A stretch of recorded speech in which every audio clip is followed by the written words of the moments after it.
ஹர ஹர நம பார்வதீபதஜே ஹர ஹர மகாதேவ. தென்னாடுடைய சிவனே போற்றி, எந்நாட்டவர்க்கும் இறைவா போற்றி.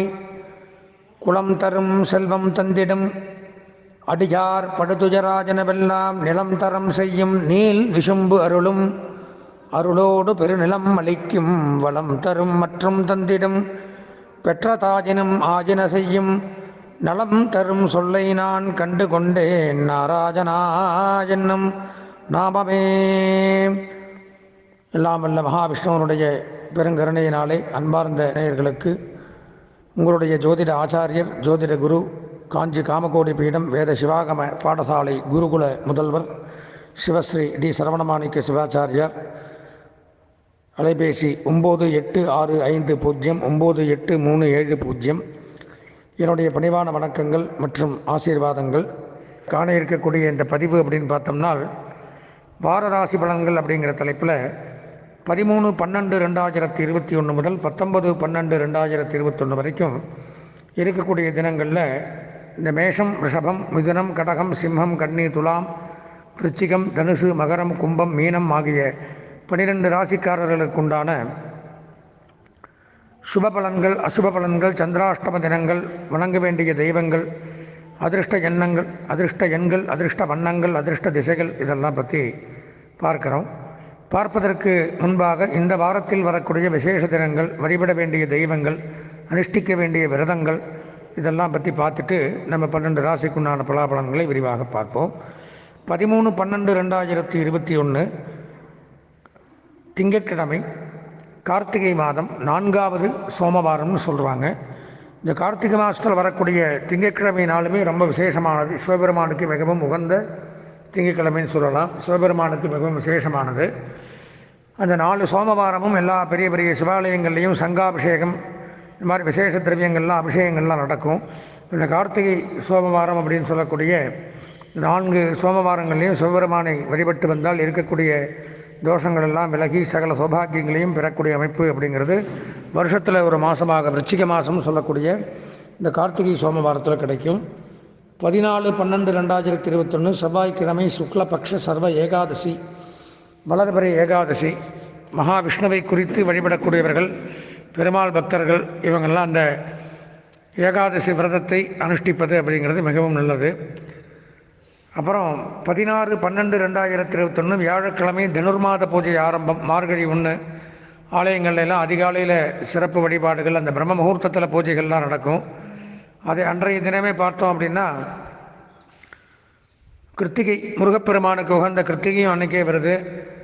அன்றைய தினம் பார்த்தோம்னா வளர்பிறை பிரதோஷமும் கூட, அதாவது வியாழக்கிழமை அன்றைக்கி அடுத்த வாரம் 16/12/2021 மார்கழி 1 கிருத்திகை பிரதோஷம் இதெல்லாமே சேர்ந்து வரக்கூடிய ஒரு அமைப்பு அப்படிங்கிறது ஏற்படுது. மிகச்சிறந்த நாள். அந்த மாதிரி நாள்லாம் அமையிறது ரொம்ப கஷ்டம். அன்றைய தினம் கண்டிப்பாக ஆலயத்திற்கு சென்று இறை வழிபாடு மேற்கொள்வது அவசியம். அதனைத் தொடர்ந்து 18/12/2021 சனிக்கிழமை பௌர்ணமி. பௌர்ணமி தினத்தன்று அம்பிகை வழிபாடு செய்வது மிகவும் உத்தமம். ஜாதகத்தில் சந்திர திசை நடப்பவர்கள், சந்திர புத்தி நடக்கக்கூடியவர்கள், மனோவியாகுலம் உள்ளவர்கள், சைக்காட்டிக் ப்ராப்ளம் உள்ளவர்கள், இவங்கெல்லாம் அந்த பௌர்ணமி அன்னைக்கு சந்திர பகவானை நினைத்து பௌர்ணமி அம்பாளுக்கு நெய் தீபம் ஏற்றி வழிபட்டால் இதெல்லாம் நடக்கும். இந்த சந்திர திசை நடக்கிறவங்க, சந்திர புத்தி நடக்கிறவங்க, இவங்க எல்லாமே பார்த்தோம்னா அந்த டைமில் அந்த சந்திரனுடைய பிரகாசத்தின் மூலமாக அந்த மனோகாரகன், மாத்திருக்காரகன் சொல்லக்கூடிய அந்த சந்திரனுடைய ஆசீர்வாதத்தை பெறணும்னா அம்பிகை வழிபாடு செய்வது மிகவும் உத்தமம்.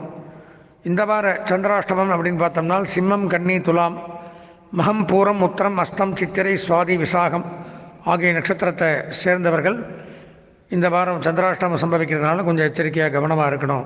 இறை வழிபாடுகள் மேற்கொள்வது மிகவும் அவசியம். தொடர்ந்து 12 ராசிகளுக்குண்டான புலாபலன்களை காண்போம். இந்த அஸ்வதி, பரணி, கிருத்திகை ஆகிய நட்சத்திரத்தில் பிறந்த மேஷராசி நேயர்களுக்கு வார ராசி பலன்கள் அப்படிங்கிற தலைப்பில் 13/12/2021 முதல் 19/12/2021 வரைக்கும் இருக்கக்கூடிய தினங்களில் நடக்கக்கூடிய நன்மை தீமைகளை பற்றி பார்க்குறோம். இந்த வார பலாபலன்கள் அப்படிங்கிற எடுத்துனோம்னால், ராசிக்கு 2ஆம் இடம் அப்படின்னு சொல்லக்கூடிய குடும்பம், வாக்கு, தனஸ்தானம் அப்படிங்கிற இடத்துல ராகு யோகக்காரகன் சஞ்சரிக்கிறதுனால மிகச் சிறப்பான யோகங்கள் உண்டாகுது. யோகம், லாபம், அதிர்ஷ்டம், கீர்த்தி, புகழ் இதெல்லாம் ஏற்படுது. பதவி உயர்வு, சம்பள உயர்வு, பாராட்டுக்கள் குவிந்த வண்ணம் இருக்கும். உத்தியோக உயர்வு, புதிய பொறுப்புகள், இந்த பொறுப்புகளின் மூலமாக பலவிதமான நன்மைகள் இதெல்லாம் ஏற்படுது. புதிய தொழில் துவங்கலாம், புதிய இடம் வாங்கலாம், நிலம் வாங்கலாம், இந்த மாதிரி அமைப்புகள்லாம் ஏற்படுது. பொருளாதார வளர்ச்சி உண்டாகும். எதிர்பார்த்த இடத்துல லாபங்கள் கிடைக்கும். எண்ணிய செயல்கள் எண்ணிய மாதிரியே நடக்கும். அதே மாதிரி வருமான வரித்துறை, வருவாய்த்துறை, உயர்கல்வித்துறை, பள்ளிக்கல்வித்துறை, sales tax department, income tax, பத்திரப்பதிவு, கஸ்டம்ஸ் இதிலெல்லாம் ஒர்க் பண்ணுறவங்க பதவி உயர்வுகள், பாராட்டுக்களை எல்லாம் எதிர்பார்க்கலாம். ஹோட்டல்ஸ் வச்சு நடத்துகிறவங்க, ரிசார்ட் வச்சு நடத்துகிறவங்க, லாட்ஜ் வச்சு நடத்துகிறவங்க, உணவகங்கள், சிற்றுண்டி, கேன்டீன் இந்த மாதிரி வச்சு நடத்துகிறவங்க, நடைபாதை கடை வியாபாரிகள், மளிகை, புஷ்பம், பால், பழங்கள், சின்ன தேநீர் கடை, டீ கடை, பேக்கரி இந்த மாதிரிலாம் வியாபாரம் பண்ணுறவங்களுக்கு கூடுதல் நன்மை ஏற்படும். வெளிநாட்டு யோகங்கள் அதிகரிக்கும். வெளிநாட்டு தொடர்புகள் நன்மையை தரும். வெளிநாடு போகக்கூடிய அமைப்பு உண்டாகும். ஏற்றுமதி இறக்குமதி தொழில் நன்மையை தரும். ராசிக்கு 11ஆம் இடம் லாபஸ்தானத்தில் குரு பகவான் சஞ்சரிக்கிறதுனால அதுவும் சிறப்பு. திருமண பேச்சு கைகூடும். தடைபட்டு வந்த திருமணங்கள் நிச்சயிக்கப்படும். பொன் பொருள், ஆடை, ஆபரணங்கள், வஸ்திரங்கள் வாங்கி மகிழலாம். வியாபாரம், உத்தியோகம், தொழில் மேன்மையுண்டாகும். வம்சவிருத்தி ஏற்படும். புத்திர புத்திரிகள் மூலமாக நன்மைகள் அதிகரிக்கும். 10ஆம் இடத்துல சுக்கிரன் சனி சஞ்சரிக்கிறதுனால நிரந்தரமான ஸ்திரமான தொழில், உத்தியோகம், ஸ்திரமான தொழில் இதெல்லாம் அமையும். சுக்கிரனும் அதிலே இருக்கிறதுனால செய்கிற தொழிலில் லாபங்கள் இரட்டிப்பாக உண்டாகும். கணவன் மனைவிக்குள்ள கருத்து வேறுபாடுகள் விலகும். அந்யோன்யங்கள் ஏற்படும். இரும்பு சம்பந்தமான தொழில், வாகன தொழில், தோல் சம்பந்தமான தொழில், எண்ணெய் சம்பந்தமான தொழில் பண்ணக்கூடியவர்களுக்கு கூடுதல் நன்மை அப்படிங்கிறது இந்த வாரத்தில் ஏற்படுது. 9ஆம் இடத்துல சூரியன் புதன் சேர்க்கை மிகச்சிறப்பு. புத ஆதித்ய யோகம் பெற்று சகலவிதமான நன்மைகளும் உண்டாகுது. புத ஆதித்ய யோகம் பெறுவதனால எதிர்பார்த்த காரியம் நன்மைகளை அடையலாம். அரசுத்துறை, அரசியல்வாதிகள், அரசு பணியாளர்களுக்கு நன்மை சற்று கூடுதலாக கிடைக்கும். அரசு பணிக்காக காத்துருக்கிறவங்களுக்கு நன்மை அதிகரிக்கும். புதிய பொறுப்புகள் அப்படிங்கிறது கிடைக்கும். 8ஆம் இடத்துல செவ்வாய் கேது சஞ்சரிக்கிறதுனால பூமி வாங்கலாம், மனை வாங்கலாம், வீடு வாங்கலாம், வீடு கட்டலாம், கட்டிய வீட்டை வாங்கி கிரகப்பிரவேசம் பண்ணுறது இந்த மாதிரி அமைப்புகள்லாம் உண்டாகும். இருந்து வந்த கோர்ட் கேஸ், வம்பு வழக்குகள்லாம் நமக்கு சாதகமாக நடக்கக்கூடிய அமைப்பு அப்படிங்கிறது உண்டாகும். மருத்துவத்துறை, மின்சாரம், ரயில்வே, காவல்துறை, இராணுவம் இதனை சார்ந்தவர்கள்லாம் சிறந்து விளங்கக்கூடிய அமைப்பு அப்படிங்கிறது ஏற்படுது.